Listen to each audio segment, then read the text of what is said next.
సార్వత్రిక ఎన్నికల ఓట్ల లెక్కింపు ప్రక్రియ ప్రశాంతంగా సజావుగా సాగేందుకు ముందస్తు భద్రతా చర్యల్లో భాగంగా వైఎస్ఆర్ జిల్లా కౌంటింగ్ కేంద్ర పరిసరాల్లో 144వ సెక్షన్ అమలు చేస్తున్నట్లు జిల్లా ఎన్నికల అధికారి జిల్లా కలెక్టర్ వి విజయరామరాజు శనివారం ఒక ప్రకటనలో తెలిపారు.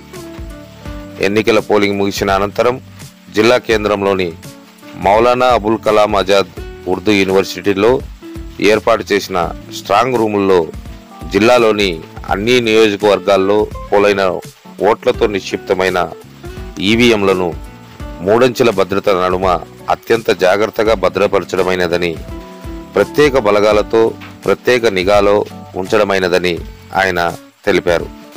రానున్న జూన్ 4వ తేదీన ఓట్ల లెక్కింపు నేపథ్యంలో కౌంటింగ్ ప్రక్రియను శాంతియుతంగా నిర్వహించేందుకు ప్రశాంతతకు భంగం కలిగించే ఎలాంటి అవాంఛనీయ సంఘటనలు జరగకుండా ముందస్తుగా సహేతుకమైన ఆంక్షలను అమలు చేయడం అత్యవసరమైందని ఆయన వివరించారు. అందులో భాగంగా కౌంటింగ్ కేంద్రమైన మౌలానా అబుల్ కలాం ఆజాద్ ఉర్దూ యూనివర్సిటీకి 200 మీటర్ల రేడియస్ పరిధిలో క్రిమినల్ ప్రొసీజర్ కోడ్ 1973లోని 144వ సెక్షన్ అమల్లోకి తీసుకురావడం జరిగిందని ఆయన తెలిపారు.